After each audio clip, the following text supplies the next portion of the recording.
நாட்டுல ஏகப்பட்ட பிரச்சனை இருக்கு. சோத்துக்கே பல பிரச்சனை. சோப்பு சீப்புல இருந்து சாப்பிட்ற சாப்பாடு வரைக்கும் எல்லாத்துக்குமே வரி. எல்லாத்துக்குமே ஏகப்பட்ட வரி இருக்குது. எல்லாவோட விலைவாசி ஏறி போச்சு. பெட்ரோல் விலைவாசி ஏறிடுச்சு, கேஸ் விலைவாசி ஏறிடுச்சு, பருப்பு எண்ணெயில இருந்து எல்லா பொருளும் விலைவாசி ஏறிடுச்சு. ஆனா இதை பத்தி எல்லாம் எந்த கவலையுமே இல்லாம ஒரு அம்பேத்கரோடைய சிலை வச்சாங்கன்றதுக்காக போராட்டம் நடத்துறானுங்கன்னா அவங்க எப்படிப்பட்ட ஆளா இருப்பானுங்க? சில பேருக்கு வேலை இல்லாம கஷ்டப்பட்டுட்டு இருக்காங்க. போற வேலையில சரியான சம்பளம் இல்லாம கஷ்டப்பட்டுட்டு இருக்காங்க. அதை பத்தியெல்லாம் எந்த யோசனையுமே இல்லை.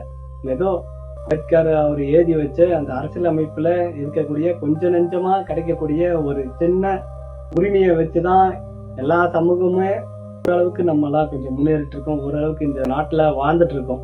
ஆனா இதை பத்தியெல்லாம் எதுவுமே யோசிக்காம அம்பேத்கர் சிலை வைக்கிறதுக்கு போராட்ட வைக்க கூடாது அப்படின்னு அடுத்தது ஒரு கூட்டம். அறிவுக்கும் அவரோட அறிவுக்கும் உலக நாடுகளே அவரோட தலையை வச்சு கொண்டாடிட்டு இருக்காங்க.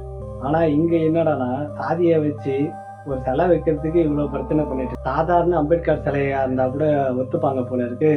அம்பேத்கர் சிலை ஏன் காலு மேல காலு போட்டு இருக்கிற மாதிரி ஒரு சிலை வைக்கிறீங்க அப்படின்னு சொல்லி ஒரு பிரச்சனை நடக்குது. அதுக்கு அரசாங்கமும் ஒத்துவுது.